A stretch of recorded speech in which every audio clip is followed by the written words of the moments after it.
Natumai wewe ni mzima wa afya kabisa na unaendelea vyema.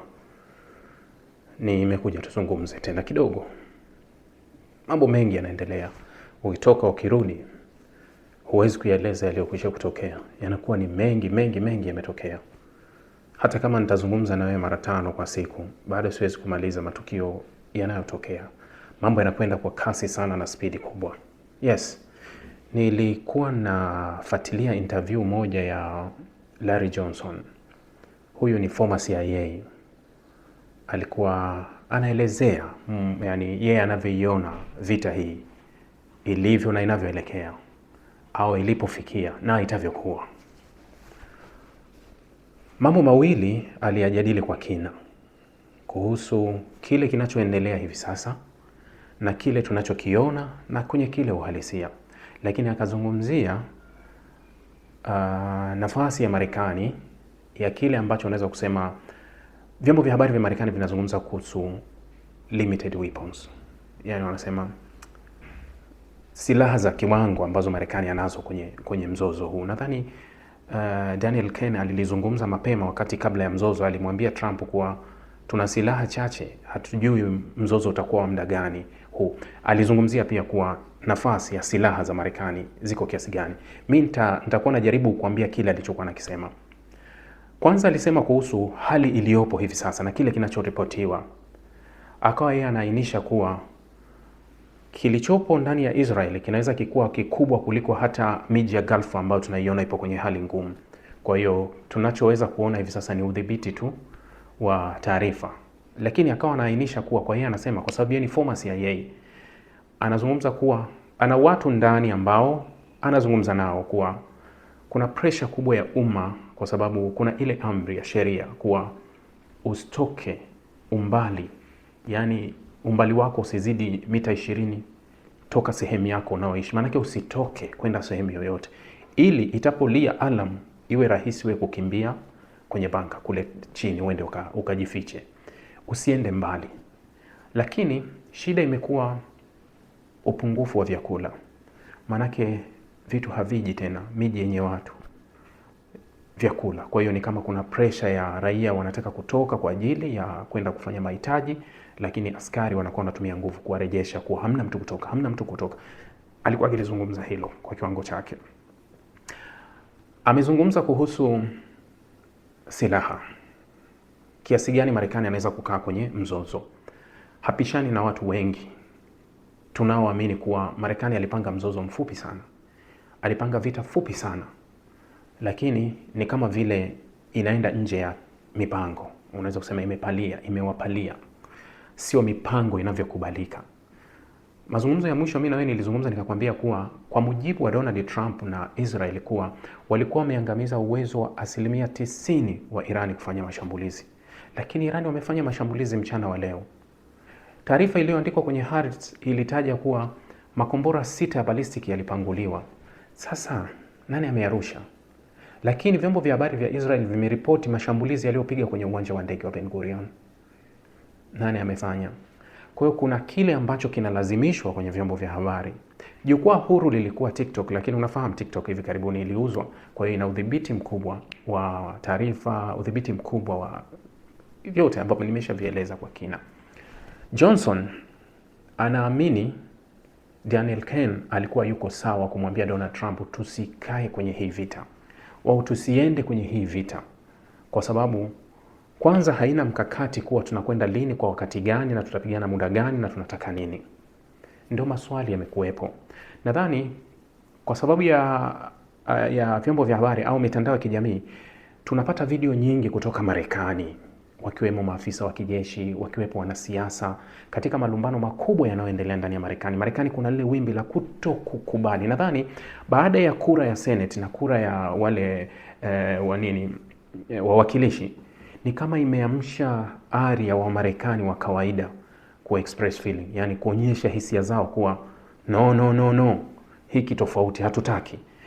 Watu wamekuwa wakitoa maoni mengi yakiwa yakitoka Marekani na video nyingi zinaonekana kutoka Marekani, watu wakiwapinga viongozi wao mbali kuhusu hii inaitwa operation au hii vita ambayo Pentagon inaandaa bajeti, kuomba extra bajeti ya fedha kiasi cha dola bilioni 50 kwa ajili ya huu mzozo. Dola bilioni 50 inaombwa ya ziada kwa ajili ya huu mzozo. Kiasi kikubwa sana cha fedha ambacho kinaombwa. Larry anasema kuwa ni kweli kuwa Marekani, tena kwa mujibu wake yeye, anasema kuwa mpaka wiki ijayo Marekani watakuwa wameishiwa makombora ya kupangua makombora, zile intercept, yani mifumo ile kama Patriot wanatumia PAC-3, zile zinatoka zinaitwa PAC, yani kama mfumo wa Patriot unatumia PAC-3, watakuwa wameishiwa kwa mujibu wake. Hii taarifa kama hii ilitolewa wiki jana na gazeti la Bloomberg, likaeleza kuwa Qatar ndani ya siku 4 itakuwa imeishiwa hifadhi. Lakini katika wiki moja, nadhani uliona maoni ya Bwana Zelensky kwa katika wiki moja ya mzozo au katika siku 5 za awali za mzozo, hizi intercept, yale makombora ya kuintercept yaliyotumika Mashariki ya Kati ni mengi kuzidi yaliyotumia Ukraine yote. Unajua Ukraine alipewa makombora hizi intercept ni kama 900 kama na 40 na kama 950 Ukraine ndio alipewa. Sasa kiwango alichotumia Ukraine au kiwango kimechotumika hivi sasa ni kikubwa ukilinganisha na Ukraine aliyopewa katika kipindi chote. Unaweza ukahisi kiwango gani? Sasa Larry anasema kuwa chukua mfano wa PAC-3. PAC-3 ndio makombora ya Patriot. Anasema utengenezaji wake, kwa sababu ulianza mwaka 2015. Huu mfumo yani ulianza kutengenezwa, makombora yalianza kutengenezwa 2015. Toka 2015 uzalishaji wake ni kati ya makombora 100 mpaka 300. 100 mpaka 300 kwa mwaka. Mpaka mwaka 2020. Yani kusudi miaka 5 walikuwa wanazalisha kati ya 100 mpaka 300. Kutoka 2021 kuja juu huku uzalishaji ukaongezeka, angalau wakawa wanazalisha kwa mwaka kiasi cha 550 mpaka kuja 2025 walikuwa wanaweza kuzalisha kati ya 600. Sio, tunaelewana? Kwa hiyo kwa namba toto alikuwa anachukua, anasema ukijumlisha namba yote ya hifadhi ya PAC-3 ilikuwa ni wastani wa makombora 4000 ambao ni intercept. Na nadharia ya kupangua makombora sio kama ya kombora. Unajua kombora linalotumwa linakuja moja. Yule anayepangua anaweza akatumia hata mawili kwa ajili ya kuipata shabaha ya kulipiga ile kombora. Kwa unaweza ukaelewa. Sasa katika hayo 4000 awagawie washirika wake wa kimkakati. Israeli ameyatumia kwenye 12 days war. Amempa Ukraine, amewagawia washirika wa Ulaya waliouziwa mifumo ya Patriot, karibu nchi hizi zote za Kiarabu pia na wenyewe wamepewa. Anatakiwa abaki na hazina ya kuzuia tishio lolote la baadaye, ima Uchina, ima Urusi, iwe vyovyote. Marekani amekwenda na makombora kiasi gani kwenye mzozo ya kufanya kuzuia. Sasa unasema hiyo ni Patriot. Lakini ukichukua mfumo wa THAAD, anasema wenyewe ndio, kwa sababu kwa mwaka wanazalisha makombora 79. Yaani makombora 79 tu yanazalishwa kwa mwaka ya THAAD. Tomahawk vile vile hakuna uzalishaji mkubwa, kwa sababu ugumu wa Tomahawk, anasema makombora yake nishati au material ya kutengeneza zaidi yanapatikana China, na gharama yake ina cost 3 to 4 million kwa moja dola. Kwa hiyo anasema huu uzalishaji wake unaweza usiwe kama PAC-3 ambao unaweza kusema wanazalisha kwa wingi katika kiwango hicho ukilinganisha na haya makombora. Kwa hiyo kwa hesabu zake si muda mrefu sana kuwa Marekani anaweza kubaki kwenye huu mzozo. Si muda mrefu sana kuwa Marekani atakuwa amebakiwa na nini, naweza kusema atakuwa amebakiwa na hifadhi ya makombora au hifadhi ya kujilinda. Si muda mrefu sana kwa mujibu wa Larry Johnson. Sasa kuna kile ambacho kinaonekana kama hapa, nimeachana na story za Larry. Kuna ule mjadala unaoendelea hivi sasa, nimeuona wa kuhusu vikosi vinavyompangwa kutuma vikosi. Hasa imemesheniwa zaidi wa Kurdi. Kuna video leo zilikuwa zinatembea zinaonyesha jamii ya Wabaluch, kwa sababu wapo Irani. Wabaluch wakiwa wamepiga picha wakiwa sambamba na vikosi vya IRGC, wamebeba silaha zao na wakawa wanatangaza kuwa wenyewe wako bega kwa bega na IRGC na wala hawatoweza kupigana upande wa adui. Maanake unaweza ukasema umelitoa kundi moja ambalo lilikuwa linategemewa katika makundi ambayo yanaweza yakaanzisha mgogoro. Lakini hata ukiwachukua Wakurdi wa Irani pia wamegawika. Kuna Wakurdi ambao wana ushirikiano wa moja kwa moja na Teherani, masuala ya kiuchumi na vingine. Lakini kuna wale PJAK ambao wenyewe ni harakati ya ukombozi wa Wakurdi ndani ya Irani, kama waliopo kule Arbil au ndani ya Iraq, waliopo Syria SDF, Uturuki PKK ambao wana connect na YPG. Hawa wote ni Wakurdi. Nimeona andiko kwenye mtandao wa X la mke wa rais wa Iraq akiandika kuhusu Wakurdi, anasema Wakurdi waachwe, Wakurdi sio bunduki za kukodishwa. Umeelewa maana ya bunduki za kukodishwa? Kwa sababu amechukulia kuwa, unajua dunia ina unafiki sana. Kama Wakurdi wataingia kujiunga na hii vita kwa kupewa silaha na Marekani kwa ajili ya kwenda kuanzisha mgogoro wa kuiondoa serikali ya Irani, kwa kweli nitawashangaa sana. Lakini sishangai sana pia kwa sababu haikosekani wa namna hiyo. Kwa historia inavyoakisi usaliti wa Marekani kwa Wakurdi, Marekani amewasaliti mno katika, yani kama tutachukua kuwa kuna nani aliwahi kuwasaliti sana Wakurdi, basi alikuwa ni Marekani. Marekani amewasaliti sana Wakurdi sana. Mwaka 91 wakati wa Saddam Hussein, Wakurdi wa Iraki wakiungana na makundi ya Washia waliopo kule Arbil walianzisha uasi wa kutaka kujitenga na Iraq, wakaungwa mkono na George Bush. Saddam Hussein akareact, akaanzisha nao vurugu, akawafyeka wote. Marekani wala George Bush hakwenda kuwakinga Wakurdi. Lakini wakati Wakurdi wameanzisha machafuko, waliungwa mkono na Washington, kama vile waandamanaji wa Irani, njooni, ingieni barabarani, msaada unakuja na nini na nini. Ilikuwa hivyo hivyo, Wakurdi walifanya hivyo hivyo, wakaingia, Saddam akawafyeka wote, Marekani wala hakutia mkono. Lakini mwaka 2017, yes, nakumbuka kama 2017, kiongozi wa Wakurdi yule kule Kirkuk kule Arbil alivyotangaza kuwa walivyopiga kura, alivyoitisha kura ya maoni ya kujitenga na Iraki kule Arbil, ilitokea nini? Alikamatwa. Marekani wala kuingilia. Ilikuwa ni huyu Donald Trump, ilikuwa ni awamu ya Donald Trump, hakuingilia chochote, aliacha. Hao ni Wakurdi ambao kura yenyewe ilikuwa inasapotiwa na Marekani, pigeni kura mjini. Lakini ilivyokuja Marekani hakuingilia na akawaacha. Lakini usaliti mkubwa wa Wakurdi umefanyika Syria.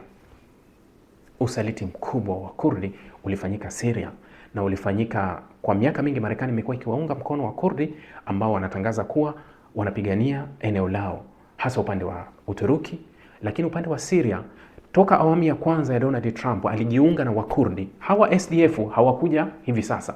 SDF wako toka awamu ya kwanza walivyosaini makubaliano mwaka 2015. SDF walisaini makubaliano na Marekani kuanzisha ushirikiano dhidi ya ISIS ndani ya Syria baada ya kudondoka Iraq na Syria. Wakati ule ISIS, SDF walianzisha makubaliano na Marekani, watashirikiana. Ndani ya SDF wakajiunga YPG. YPG ni Wakurdi wa Syria pamoja na SDF ni Wakurdi wa Syria. Wanaungana na nani?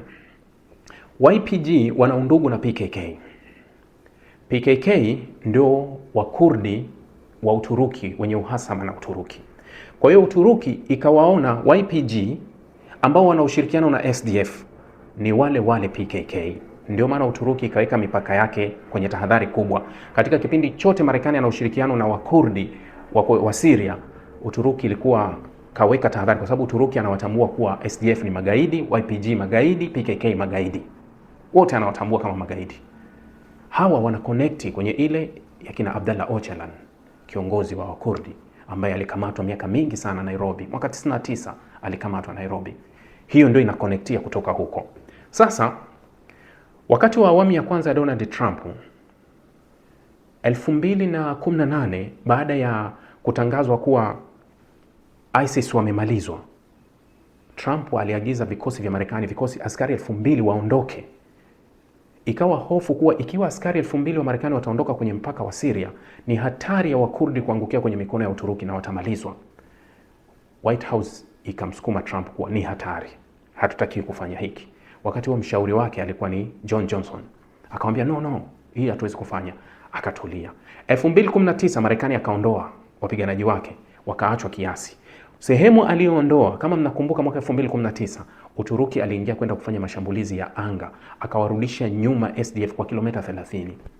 Nakumbuka 2019 kwa sababu na tukio hilo ninalikumbuka kwa sababu ndio kipindi ambacho nimeanza uchambuzi. Na moja ya story ambayo niliwahi kuizungumza ilikuwa hii ya Marekani kuondoka, kuwaacha SDF. Wakati huu akiondoka, ni interview niliwahi kuifanya zamani kwenye radio, naikumbuka. Marekani akawasaliti mara ya kwanza Wakurdi. Marekani baada ya mabadiliko ya serikali ya Syria hivi sasa, kuja Ahmed al-Sharaa ambao ameungwa mkono kiwango kikubwa na nchi za Magharibi. Al-Sharaa alisafiri kwenda Marekani, akaenda kuanzisha uhusiano, akasaini makubaliano ya kuwa hivi sasa Syria itajiunga na kampeni ya Marekani dhidi ya ISIS. Unakuwaje kwenye nchi moja una washirika wawili wa kazi moja? Hapa SDF kazi yao nini? Kwa sababu SDF walikuwa washirika wa Marekani kwenye vita yao dhidi ya ISIS. Walivyorudi baada ya hapo, Marekani akaondoa askari wote, SDF wakabaki wenyewe.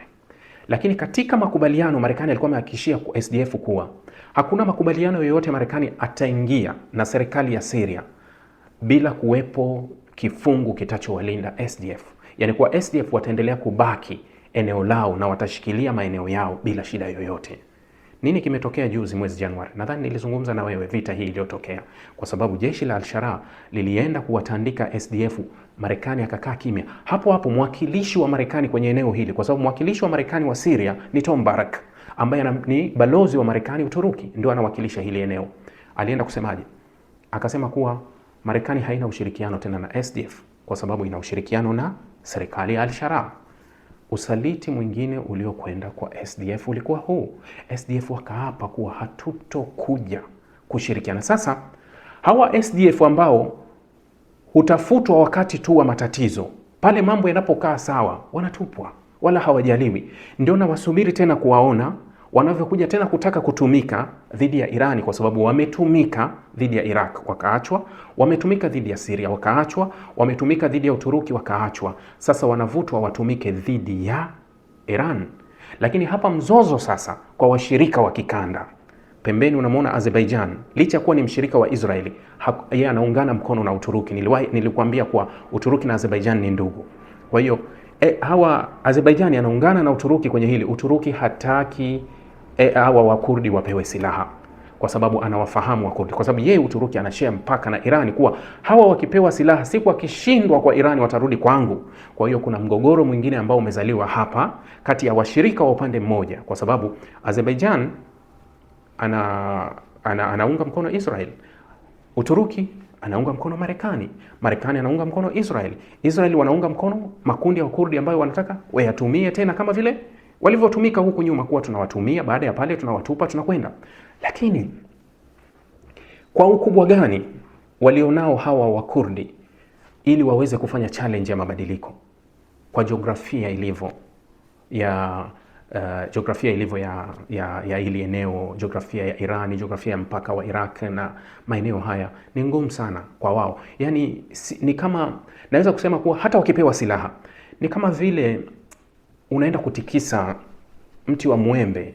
Yani sijui niseme nini, yani kuwa hawana athari kwa hicho kiwango. Yani wanaweza wakazua uasi ambao utakuwa wa kigaidi. Mvizie watu waliokaa mkawaue, mvizie watumishi wa serikali ambao wanaunga mkono labda IRGC mkawaue, mvizie sijui hilo, wanaweza wakafanya huo uasi wa namna hiyo. Lakini kufanya mapinduzi, yani kufanya mabadiliko, hakuna uwezekano huo. Sasa Marekani na Israeli wanakwepa tena kuweka buti chini, wanataka wawatumie Wakurdi kwa mara nyingine tena. Nataka kuona hawa Wakurdi ambao wao hutumika tu na mwisho wanatupwa, inakuwaje mara hii? Watatumika kwa kiwango gani? Je, wako tayari kwa hilo? Kabla ya wiki moja kuzuka huu mzozo, tayari Wakurdi, vyama vya Kikurdi vilivyo Irani vilikuwa vimeshaungana kwa pamoja, vikaanzisha umoja ambao wanasema umoja wa ukombozi wa Wakurdi walio ndani ya Iran. Sasa katika jimbo la Kurdistan. Kurdistan ya Iran, kuna Kurdistan ya Iraq na Kurdistan ya Iran. Sasa Irani, najua Israel nimeona mashambulizi yake iliyofanya Erbil. Ilifanya mashambulizi Erbil katika kambi za Wakurdi au katika kambi za jamii inaounga mkono Irani, ikiwemo kundi la Kataib Hizbullah. Israel imefanya sana mashambulizi kule Erbil ikiwalenga Kataib Hizbullah. Kataib Hizbullah wako Erbil au wana kambi kule, ambapo ni eneo hilo hilo ambapo hao wakipewa silaha wanaweza kuanza kupigana wao kabla ya kufika Iran, kwa sababu ndani ya hilo eneo kuna mfano Kataib Hizbullah wana wapiganaji zaidi ya 100,000.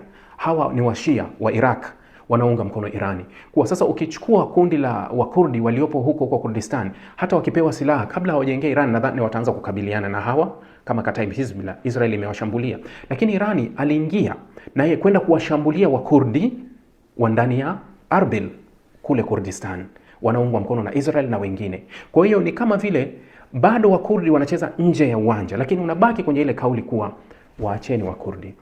Manake Wakurdi sijui niseme kama jamii gani, Wakurdi wanakumbukwa tu wakati wa matatizo, lakini ni watu ambao wamekuwa wakiahidiwa miaka na miaka kuwa tutawasaidia mje kuwa na nchi yenu.